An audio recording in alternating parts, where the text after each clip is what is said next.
અમદાવાદ મહાનગરપાલિકાના અધિકારીઓ માટે નિર્ણય લેવામાં આવ્યો છે। સવારે 11 વાગ્યાથી બપોરે 2 વાગ્યા સુધી ચેમ્બરમાં હાજર રહેવા આદેશ અપાયા છે। ડેપ્યુટી કમિશનર, આસિસ્ટન્ટ કમિશનર સહિત તમામ વિભાગના વડાઓને ચેમ્બરમાં હાજર રહેવાની સૂચના આપવામાં આવી। મુલાકાતીઓની સમસ્યાના સમાધાન માટે તમામ અધિકારીઓને ચેમ્બરમાં હાજર રહેવા માટે સૂચના અપાઈ છે।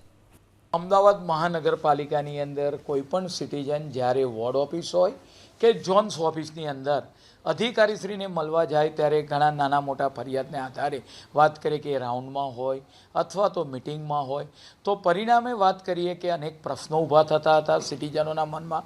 આગામી સોમવારથી 11 થી 1 દરમિયાન ડેપ્યુટી મ્યુનિસિપલ કમિશનરથી શરૂ કરીને તમામ નીચેના અધિકારી પોતાના ટેબલ પર હાજર રહે અને આવનાર સિટીઝન હોય એનો આપણે વાત કરીએ સાનુપૂર્વક અને ત્વરિત નિર્ણય લઈ એનો પ્રશ્નોનો નિકાલ લાવે એ માટે તમામ અધિકારીને મ્યુનિસિપલ કમિશનરથી લઈ નીચેના ડેપ્યુટી મ્યુનિસિપલ કમિશનરશ્રીઓ અને નીચેના તાબાના અધિકારી તમામે પોતાની ઓફિસની અંદર 11 થી 1ના સમયગાળા દરમિયાન હાજર રહેવું અને જનતાને શાંતિથી સાંભળી તેમના પ્રશ્નોના નિરાકરણો લાવવા।